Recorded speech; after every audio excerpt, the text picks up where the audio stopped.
नमस्कार, स्वागत है एक बार आपका फिर से कानाफूसी और गपशप पर आधारित हमारे इस खास कार्यक्रम में। तो चलिए शुरू करते हैं पावर सेंटर।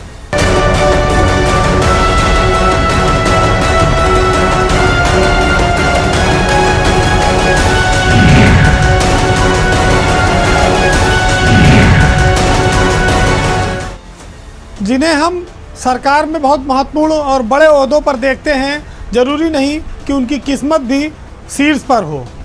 यूपी की ब्यूरोक्रेसी में बहुत सारे ऐसे अफसर हैं जो अपने रिटायरमेंट के आखिरी दिनों में अचानक से ऐसी स्थिति में पहुंच जाते हैं जहां पर उनको पूछने वाला कोई नहीं होता।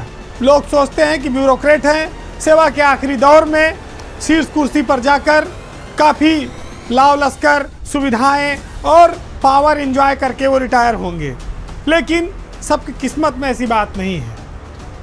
आज हम आपको यूपी की ब्यूरोक्रेसी की ऐसे ही खबर से रूबरू कराएंगे जिसमें रिटायरमेंट के ठीक 30 दिन पहले एक वरिष्ठ अफसर के सामने बड़ा संकट आ गया है। बात है 1989 बैच के आईएएस अफसर प्रशांत त्रिवेदी की। प्रशांत त्रिवेदी यूपी में एसीएस वित्त थे, लेकिन उन पर घोटाले का आरोप लगा है, जिसके बाद उनको वित्त विभाग से हटाकर उत्तर प्रदेश राज्य सड़क परिवहन निगम का चेयरमैन बना दिया गया है। उनकी जगह दीपक कुमार को नया एसीएस वित्त उत्तर प्रदेश का बनाया गया है। प्रशांत त्रिवेदी आयुष घोटाले में कैसे फंसे, सरकार को रातों रात ये निर्णय क्यों करना पड़ा, उनका रिटायरमेंट मात्र 25 दिन बचा हुआ है, ऐसे में तमाम सारी इसकी जो पीछे की कहानियां हैं वो जानिए। वह ये कि जब योगी पार्ट 1 की सरकार थी तब आयुष डिपार्टमेंट के विभिन्न कॉलेजों में आयुर्वेद में एडमिशन के लिए छात्रों ने आवेदन किया था। उस एडमिशन में बताया जाता है कि बहुत बड़ा घोटाला हुआ। उस समय आयुष के प्रमुख सचिव प्रशांत त्रिवेदी थे। तत्कालीन मंत्री और कई सारे अफसरों पर कार्रवाई हुई, एफआईआर हुई। एसटीएफ ने इस मामले की जांच की, लेकिन जब यह मामला हाईकोर्ट पहुंचा तो सीबीआई जांच के आदेश हो गए। मुख्यमंत्री योगी आदित्यनाथ ने इस मामले को पहले एसटीएफ को दे रखा था, जिसमें आयुर्वेद निदेशालय के डायरेक्टर और कई सारे अधिकारी पहले से ही जेल में हैं।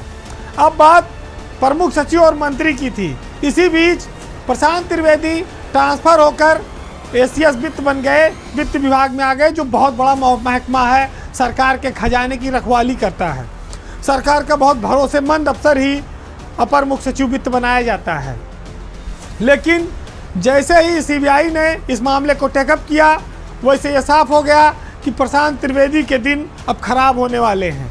सरकार को मजबूरी में निर्णय लेना पड़ा। उनके रिटायरमेंट के 25 दिन पहले उनको हटाकर अब यूपीएसआरटीसी भेजा गया। तो ये जो आयुष विभाग में दाखिले की गड़बड़ी है, ये कोई मामूली बात नहीं है। ये 25 लाख रुपया जो प्रमुख सचिव थे तत्कालीन, उनके ऊपर आरोप है कि उन्होंने घूस ली, और इसके चलते सीबीआई में वो मुलजिम हैं, उनको किसी भी दिन सीबीआई अरेस्ट कर सकती है।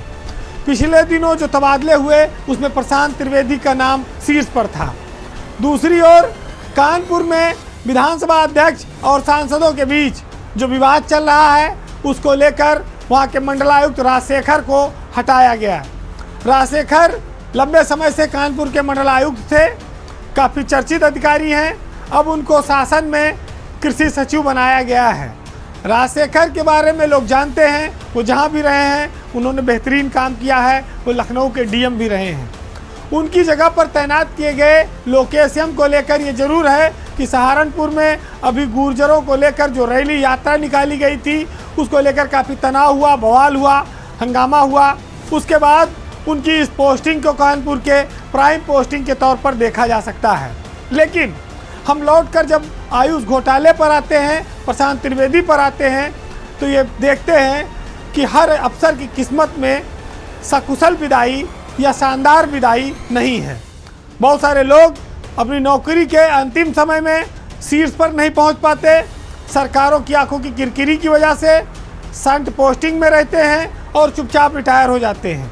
बहुत सारे लोग शीर्ष के पास पहुंचकर भी फिसल जाते हैं। प्रशांत त्रिवेदी उसी तरह के अफसर साबित हुए हैं। आप ये कह सकते हैं कि बहुत बेआबरू होकर तेरे कूचे से हम निकले।